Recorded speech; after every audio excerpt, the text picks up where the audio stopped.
Hey there. So, can we talk? This is real talk. I wanted to just get on and have one of my Q&A sessions that I haven't done in a while. Usually I do these live, but I thought I would just come on and kind of talk about a subject that I've been hearing from a lot of my clients and some prospects questions around Facebook and what has changed with Facebook. So there's a couple of things I'm gonna cover. I'm gonna cover obviously the Facebook algorithm and how that has changed, the most recent changes around Facebook targeting, and then Facebook strategies that you need to think about now, especially in 2022. So those are the three things I'm gonna cover. So the first thing, Facebook algorithm, that's not in our control. It changes all the time.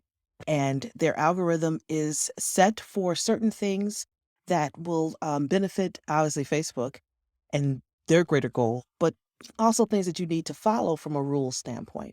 One of the big things about Facebook when it comes to advertising is that they have rules. So make sure that you are reading the policies of Facebook and what you can and cannot say, what type of ads that you can and cannot post, and then also what words you can't use. There's a number of keywords that are negative, and what it will do, as opposed to Facebook not taking your money, because they will just sort of suppress your ad. If you don't get an outright rejection from Facebook, and your ad goes up, but they're using maybe some words that are deemed not algorithm friendly from Facebook, then you're going to get suppressed, shadow banned, all those things that people talk about. So you need to make sure that you stay in compliance, but also what optimize your ads to be friendlier to the algorithm of Facebook. Number one. Number two, Facebook targeting. I'm sure some of you know, if you don't know, that targeting options on Facebook are slowly dwindling. They're getting rid of a lot of targeting options. As a business owner, as a marketer, advertiser, it just makes it harder, or it could make it harder for someone to target effectively with Facebook. But what they're doing is based on just what people want to see or don't want to see with Facebook around discriminatory methods and discriminatory targeting. And so they are getting rid of things like, then you can't target on religion, you can't target on certain causes. And that's Facebook's right. It's their platform, so they can do that. So what does that mean for you as a business owner, as a marketer, or somebody who wants to try to expand your reach as far as possible? You just have to utilize different strategies or different methods of targeting. And if you want to know more, just follow me or reach out to me in the contact information, and I can share with you like what are some of the better methods of targeting. I do workshops on this for different groups around the country, and I can share that with you. And you can, if you follow me on my Facebook page or Instagram, or follow me on YouTube, I probably will be putting up a workshop on some of the best things you could do and ideas to kind of hack the targeting. And now the third thing that I want to talk about is the strategies, what you need to do when you are trying to advertise on a platform that obviously has some benefits to you, but they have their greater goal and greater good of what they want to do. And strategies for 2022 and what has changed with Facebook. One of the main things that has changed in Facebook that I think everyone really needs to do is set different expectations.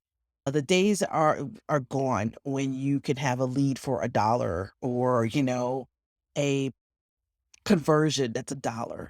Those are rare, and they are not happening with people. There are some folks who are telling you out there that you need to be happy with a conversion of $20 or conversion of $50. And an aspect, sometimes depending on your industry, that might be great. If you convert a lead for $20, but your product is 2,000, that is a great ROI. So, especially if you convert them. So you really need to be comfortable with the fact that Facebook is now, I wouldn't say it's a long game, but you need to have a longer run up to see progress and results from a conversion site on Facebook. So I'm telling a lot of my clients, a lot of people out there that you need to make sure you have a warm up campaign. You need visibility. You need to be out there on a regular basis that people know you, and then they can kind of find out more about you and get from the cold aspect where they don't know your brand to warm them up a little bit. I call it kicking the tires. So get them out there to start kicking the tires in your business, meaning going into your ecosystem, going to your website, hanging out with you on your social media pages, Facebook or Instagram or wherever you are, getting your emails so they could really kind of get to know you a little bit more as a brand before you're going to ask them to convert. You have to do that. And that long runway is longer now than before. So some of the things that you can do on Facebook, especially when it comes to advertising, is just do a campaign with no expectation of conversion. And I know there's people out there saying that your ad campaign should be about conversion, right? That's what you want to do.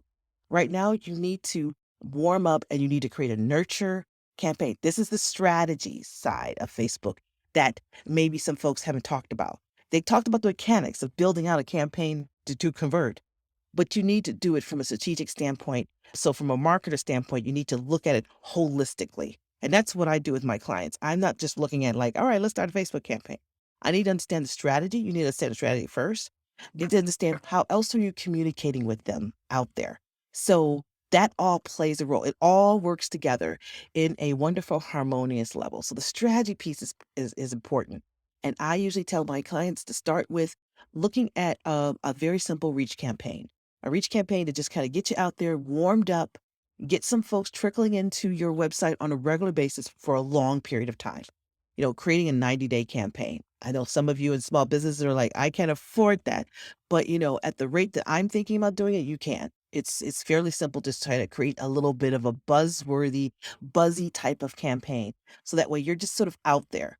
If you want to know more about it, just reach me with the link below and we can go into details about it. I have a discovery session for like 30 minutes for free. So we can definitely go into details there. And then if you need help in building out the strategy of where Facebook ads really fit in with your overall goals for your sales, for your product or service, also reach out to me there. And I know I can help you with that as well. I just wanted to come here on Friday in my turquoise room because I've been thinking about it a lot lately. And it's been something that I've noticed, especially with looking at trends for 2022, that want to set the right expectations for folks, that it's different when it comes to advertising on tools like Facebook. 2022 is different than 2021, like 2020. So I hope you find this helpful and look forward to seeing you out there in the digital streets. Take care.